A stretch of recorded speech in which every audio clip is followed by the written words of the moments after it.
Seja bem-vindo a mais um episódio do IRPG Cast, um lugar onde a gente encontra gente quem faz, gente quem tem experiência, gente que é inspiração em diversos assuntos da nossa pós-graduação em saúde estética avançada.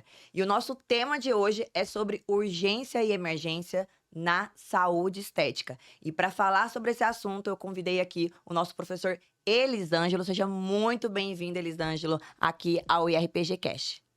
Obrigado, agradeço a lembrança e a confiança no convite e espero poder contribuir nas reflexões de hoje aí no assunto. Não, quando eu pensei em urgência e emergência, eu falei, tem que ser o professor Elisângelo, que hoje também é uma referência nacional quando o assunto se trata de urgência e emergência. E eu queria que, antes da gente começar, né, sobre esses assuntos, sobre alguns temas polêmicos, mas eu queria que você falasse pra gente quem é o professor Elisângelo. Certo, eu sou enfermeiro, né, de formação. Fiz minha graduação aqui na região mesmo, na Universidade Federal de Goiás. Lá também fiz a licenciatura. E eu sempre gostei muito da área de emergência, né? Desde as primeiras lições acadêmicas lá já me identifiquei muito, inclusive com os professores, né? A gente acaba tendo aqueles professores referências, né?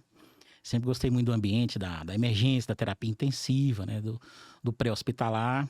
E eu caminhei minha formação para isso, né? Fiz uma pós-graduação em urgência e emergência, em atendimento pré-hospitalar, em enfermagem aeromédica, né? Pela Sociedade Brasileira, né? De Enfermagem Aeromédica, associação, aliás. E tenho exercido desde então, né? Eu tenho muito orgulho de falar, inclusive, do tempo de formação, né? Eu acho que isso, entendo que traz uma bagagem importante para o profissional, né? Com certeza. Esse ano eu estou em festa, eu faço 20 anos, né, Olha só! de formado e desde então, né, trabalhando com essa área aí, né, do conhecimento. Então, tudo que eu falo, que eu ensino, que eu demonstro, eu já vi, já vivenciei várias vezes, né? E sim, isso dá uma autoridade, né, uma segurança para a gente trabalhar esses assuntos. Com certeza. Né? E eu falo assim que eu tive o maior prazer do professor Elisângelo ser o meu professor. Então, eu tive bastante orgulho realmente de você ser meu professor. E tô muito feliz com a sua presença aqui hoje, tá? Bom, professor, pra gente começar, nós temos observado muito nas mídias, né, sociais, na televisão. Ninguém hoje quer sair no Fantástico, né? Em relação à questão da negligência mesmo, da imprudência, né, de profissionais que realizam procedimentos estéticos sem ter esse conhecimento. Muitas das vezes a população, é só um botox, é só um ácido hialurônico, né? E acha que às vezes não pode passar por algum momento de intercorrência ou um agravo ainda maior, né? O que você tem notado e observado dessa falta de preparo de muitos profissionais que não têm esse conhecimento técnico? Bem, doutora Laiane, na realidade, quando a gente observa as intercorrências, né, as situações que têm acontecido, a gente procura entender em que ambiente que aconteceu, né? Na realidade, é um conjunto multifacetado, né, de fatores que a gente lá atrás começa na formação, né? A gente começa a identificar aí as deficiências, né? Sim. De uma forma geral, temos o tema aí, primeiros socorros, né? O que são primeiros socorros, né? O que está determinado para cada profissional fazer é algo que não é muito cultural, né? Na nossa população leiga em geral. E isso acaba sendo transferido também, né? Se a gente for observar nos currículos da graduação, quais as disciplinas, quais os cursos Que que realmente deveriam tem, né? ter e não tem uma disciplina de primeiros socorros, né? Não naquele conhecimento básico, mas um conhecimento mais melhor empregado para a categoria, né? Tirando aí essas formações já mais clássicas, né? Medicina, enfermagem, a maioria dos outros não tem. Eu digo com propriedade, né? Eu estou no ensino superior aí, há 20 anos também, né? Então, uma ou outra instituição acaba fazendo isso meio que de forma... Isso. Nas próprias diretrizes, às vezes essas disciplinas aparecem como extra, optativas, EAD. Então, acaba transmitindo também uma importância secundária, né? Não vou fazer. Não. E sempre vão esperar do profissional de saúde que ele tenha esse domínio. seja na rua, seja na vizinhança, numa festa, um encontro de amigo, imagina lá, você... A população pensa isso, né? Ah, é profissional da Exatamente. saúde, você tem que saber, é o básico, né? Mas, Exatamente. na verdade, eu até assisti uma palestra que a pessoa falava assim, gente, a hora que alguém cai no chão desmaiado, você pode ser farmacêutico, às vezes até enfermeiro, assim, você fica assim, não sou nada, não sou nada. Tem médico aí, né? Porque fica com vergonha por não ter esse conhecimento, né? Justamente. Por que que isso acontece? O desconhecimento e a insegurança, né? Isso. De repente, pode até ser que você não vá resolver todos os problemas ali, mas você chegar, se aproximar, identificar a emergência, fazer a comunicação com o serviço de atendimento, né? Quem está de lá, né? A maioria das vezes, o médico regulador, ele vai saber que ele não está falando com qualquer um, Sim. que aquele quadro do paciente é realmente uma situação de urgência e emergência, né? E que você pode dar um primeiro atendimento ali, de forma que vai melhorar a sobrevida, né? A primeira pessoa que põe a mão ali no paciente é definidor para o seu prognóstico, né? Bom ou não. É verdade. E é interessante quando a gente fala, assim, da falta de preparo, e deveria ser algo básico, aplicado até mesmo nas crianças, né? Eu observo muito, por exemplo, quando eu vou para os Estados Unidos, né? Eu vejo meus familiares que moram lá, as crianças já têm o treinamento de primeiros socorros, o básico, dentro da escola. E isso não é empregado no Brasil, né? E aí, pelo menos na área da saúde deveria ter, e não estamos tendo, né? Exatamente. Voltamos à coisa cultural, né? Você chega num evento qualquer, pergunta quem sabe lidar com extintor, por exemplo? Quem na hora de entrar aqui observou onde tem um extintor? Ninguém. Parece que é uma coisa simples, mas não é. Uma pessoa dentro de um auditório com esse conhecimento pode salvar a todos. Nenhuma pessoa dentro de um auditório sem conhecimento, muitas vidas ali podem se perder por causa disso, né? Então não tem noção de operar um equipamento para apagar um pequeno foco de incêndio, que isso aí pode se alastrar e causar um grande prejuízo. Isso se aplica a tudo, né? Isso se aplica a tudo. Como você citou, em alguns países, né? Primeiro socorro é disciplina da escolinha. Obrigatória, lá desde história e geografia. Às vezes a gente vê filme, né? Acontecer, alguém cai, uma pessoa já se aproxima, já checa a responsabilidade, aciona um serviço de emergência e fala, mas no filme todo mundo sabe tudo. Não, é a realidade daquele local, né? Estimativa que nos Estados Unidos, cada 10 adultos, entre 8 e 9 sabem prestar com eficiência o primeiro atendimento para parada cardiorrespiratória, engasgo e o controle de hemorragias. Por força de lei, né? Os 50 estados, eles monitoram isso muito bom. No Brasil, a cada 10 adultos, a estimativa é que entre 1 e 2 saibam alguma coisa. Esse 1 e 2 aí vão ser profissionais de saúde, né? Ou áreas correlatas que passaram por algum treinamento, alguma coisa nesse... Né? Então é muito pequeno, né? É verdade. E quando a gente fala em relação ao procedimento estético, a gente sabe que pode acontecer em inúmeras situações, que não é só, é só um botox, um preenchimento, mas a gente tá colocando algo invasivo, né, no paciente, um injetável, um produto que pode ter uma reação alérgica, né, um produto às vezes que pode causar uma oclusão, enfim. Mas a gente observa que a grande maioria dos profissionais, ele tem medo somente do procedimento e sim causar uma reação. Mas às vezes o próprio quadro de saúde do paciente pode fazer com que ele, né, tenha ali uma síncope, né, que ele possa ter uma parada cardiorrespiratória que às vezes não tem nada a ver com o procedimento estético, não é mesmo? Exatamente, né? Esse nível de conscientização que precisa ser trabalhado com os profissionais, né? É a frase clássica, né? É melhor saber e não precisar que precisar e não saber, né? Eu tenho feito esse trabalho aí com turmas de estética, odontólogos, né? Trazendo a conscientização em relação a essas intercorrências e emergências clínicas mesmo que podem acontecer nesse ambiente. E quando você pode dar um Google aí, colocar emergências estéticas, várias notícias, emblemáticas inclusive, e você for olhar o desfecho, nem tiveram ligação direta com o procedimento, né? Olha isso. Só que acontece. A Isso mídia, o que vai aparecer? Que foi o procedimento, né? Exatamente. Na mídia vai aparecer em letras garrafais, morte em clínica estética.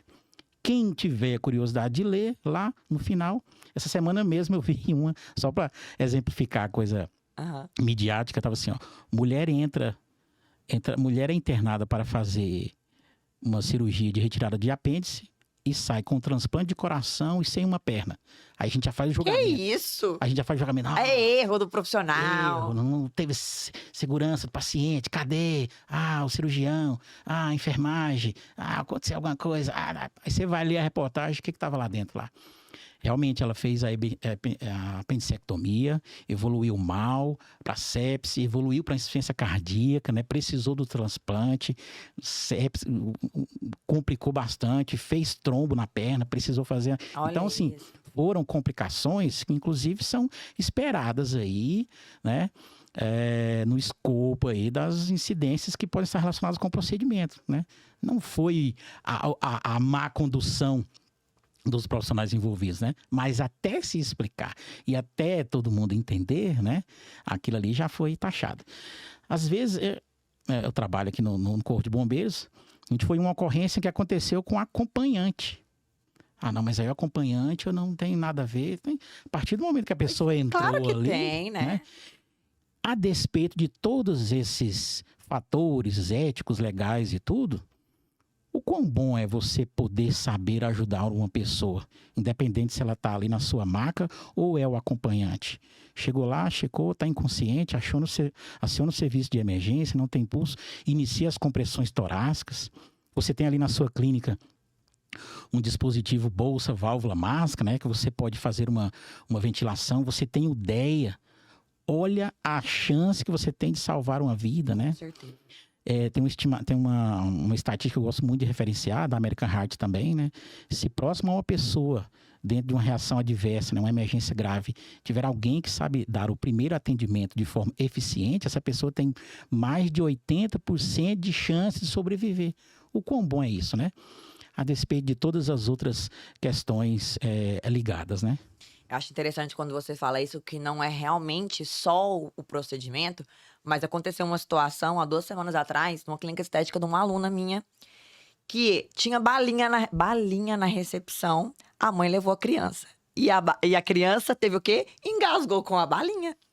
A sorte é que ela tinha realmente o treinamento que ela tinha feito na pós-graduação, e aí ela conseguiu fazer a manobra e a criança desengasgou. Mas olha o perigo, não tem nada a ver com o procedimento e nem era o paciente em si, mas estava dentro do estabelecimento. Porque se acontece uma situação dessa, criança morre dentro da clínica de estética, a notícia seria essa. Entendeu? Então, são situações que a gente tem que estar de frente, não somente ligada ao procedimento, mas em qualquer outra situação. Dentro dessas situações, dos procedimentos, né, algo que a gente observa muito são situações de alergia evoluindo ali, né, para uma anafilaxia e um choque anafilático, né? Qual parâmetro, o que o profissional tem que ter esse conhecimento básico, né, para poder lidar de frente a essa situação? Exatamente, né? Quando a gente observa aí a área de atuação, os procedimentos executados, esse aí vai ser o grande medo, né? Esse é o grande medo. Acho que a primeira coisa que deve ser observada é estar preparado, né? Estar preparado com um mínimo ali de materiais, equipamentos e o conhecimento, né? Quando a gente vai estudar acerca da anafilaxia e das ocorrências que acabam se desenrolando ali, né? Os grandes prejuízos, né? Que é o que a gente não quer chegar, que é o fim não esperado, né? Que é a morte, aconteceram justamente por subestimar o quadro e o atraso na identificação precoce. Então, você está me dizendo que o erro é lá...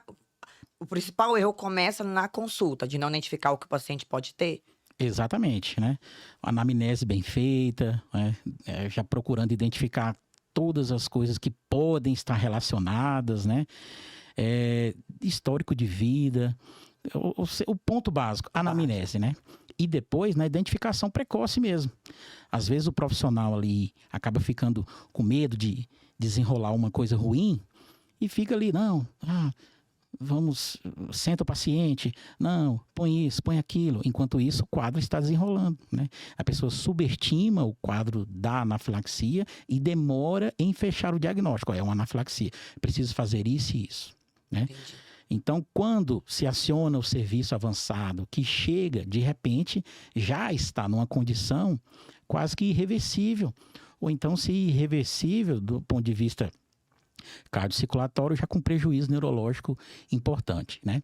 Somado, como eu falei, é uma série de fatores, né? Seria muito bom que a pessoa tivesse ali um AMBU, né? Um dispositivo bolsa, válvula, máscara, que conseguisse oferecer oxigênio, né? Ou seja, precisa ter um cilindro junto, né? Essa pessoa pode evoluir para uma parada cardiorrespiratória. Eu tenho o DEA ali, o DEA foi colocado, indicou choque ou não, as compressões foram efetivamente realizadas, a equipe é treinada, essa é uma coisa extremamente importante, né? Você não vai conseguir fazer tudo sozinho, né? Então, diante de um quadro desfavorável, todos esses elementos vão entrar lá, né, junto com o documento e vai chegar lá para o juiz, né? Com certeza. Uma coisa que a gente sempre observa nesse aspecto é o balanço aí entre condutas e danos, né? Condutas e danos.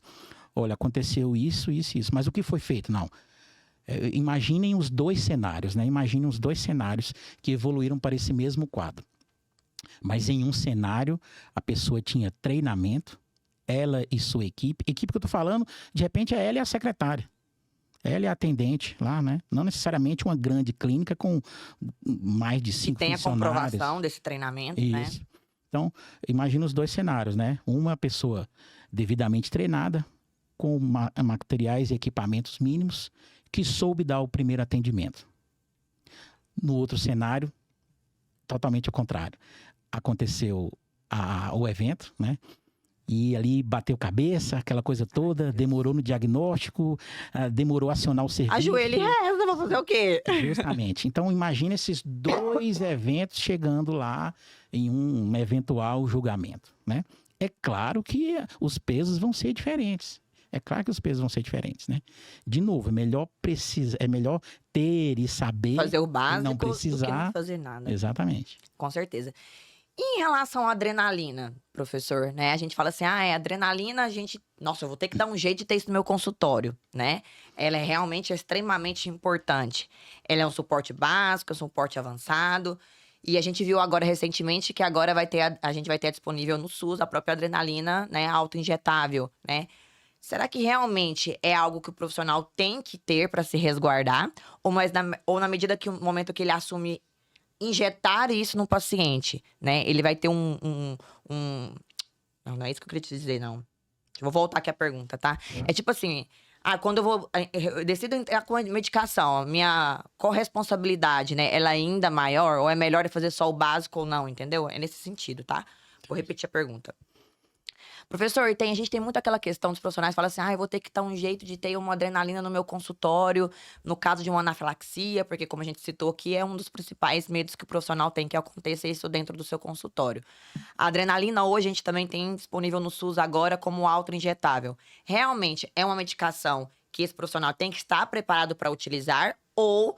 Não, eu não vou utilizar adrenalina, vou fazer somente meu suporte básico ali, porque no momento que eu assumo essa questão de fazer a injeção da adrenalina, eu posso ter uma corresponsabilidade ainda maior. Olha, nós estamos aqui diante de um debate reflexivo, né? Sim. Então, eu entendo que nós precisamos evoluir em muitas coisas, né? Hoje nós temos um atendimento aí, onde a gente tem várias categorias, né? Sim. São vários profissionais, São né? vários profissionais e nós temos aí os seus respectivos conselhos determinando aí, né, o que lhe é permitido em relação à deontologia mesmo, né, o nosso código de ética, né, e o que você é capacitado técnica e legalmente para fazer, né? Eu entendo que nós precisamos evoluir em relação a alguns pontos. Um seria esse, né?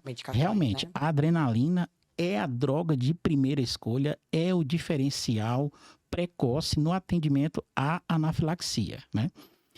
Agora, às vezes a gente está aí desesperado em ter adrenalina e poder fazer ou não, e não tem lá um cilindro de O2 que você poderia estar oferecendo. Não tem um AMBU, não tem uma máscara, né? Agora, realmente, a adrenalina é a droga de primeira escolha, né? Que pode livrar o paciente dessa emergência em potencial fatal, que é a anafilaxia. E a gente acaba citando, né, outros locais, né, países como referência, né? Se for olhar Estados Unidos, você vai na escolinha da criança, tem um mural lá com as EpiPen, né? Essas canetas Canetinhas. de epinefrina, lá com a foto da criança, né? Então, sabidamente, né? A mãe já leva o registro, ó, meu filho, ele é alérgico. Tá aqui a canetinha dele. Então, tá lá no muralzinho na escola, do lado de onde existe já o DEA, né? Do lado tá lá. Então, a criança comeu alguma coisa, lanchou alguma coisa, de repente aspirou alguma partícula ali, a professora já identificou, a professora que já é treinada. Também, já identifica de forma precocemente e administra ali, né? E aqui a gente nesse receio todo de permitir que profissionais que provavelmente passarão por um treinamento utilizem ou não, né? Então, assim, os profissionais não conseguem sequer adquirir, né? Eu entendo que a gente precisa evoluir isso. Ó, vai ter para essa finalidade, o profissional vai ligar num 92 ou 193, vai conversar com o médico e falar, eu tenho adrenalina, eu posso fazer? O médico faz essa prescrição de forma por telemedicina, e né? Que como pode já ser feita, né? Isso, né?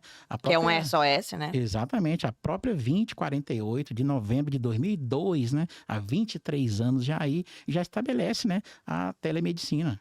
Então, de que forma isso vai acontecer? Essa é uma forma? Essa é uma forma. Então, eu entendo que a gente precisa evoluir nesse sentido, né? Vai ter a clínica, como já existe uma resolução lá para o CFM, né? Sim. As resoluções para os outros conselhos, sua clínica vai fazer determinado procedimento, então você precisa ter isso. E como você vai agir? Identificou. Ligou para um serviço de emergência. É um protocolo, né? Na verdade, né? É um roteiro que tem que ter. E é algo também que a vigilância sanitária, né, já, através de normativas, já até exige esse treinamento que o profissional tenha. Só que ainda a gente acha que ainda é muito vago, na verdade, né? Em relação do que pode ou não ser feito. Mas voltando ao assunto em relação aos procedimentos estéticos, professor, tem algo também, assim, que é muito comum, às vezes, de acontecer, que o profissional, às vezes, não está preparado a lidar para isso, ou às vezes prefere, não vou realizar esse procedimento com medo de realmente com que isso aconteça, que é a oclusão vascular, né?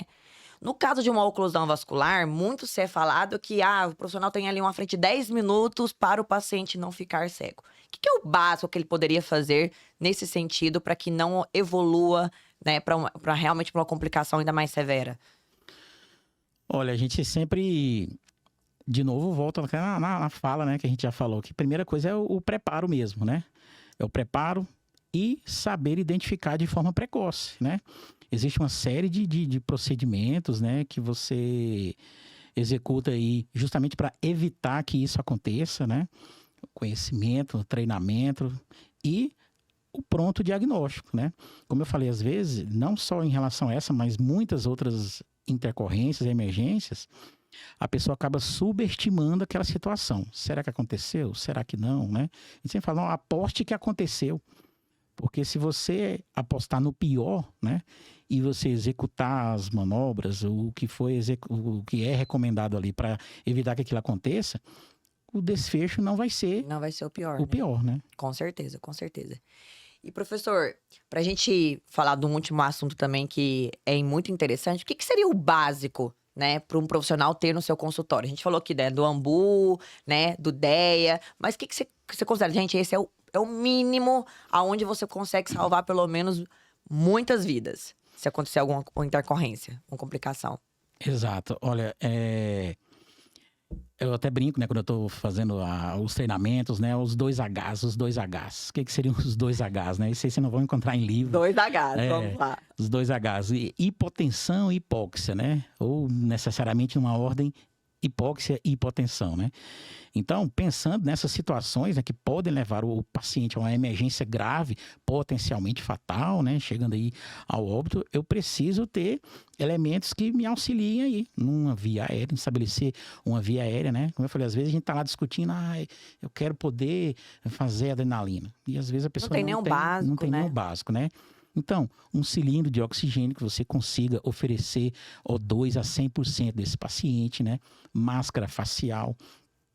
essa via aérea pode passar por uma restrição importante e esse oxigênio precisa de uma pressão maior para ser administrado. Aí a importância do AMBU, né, ou dispositivo bolsa, válvula, máscara, devidamente conectado numa fonte de O2 com um reservatório, né?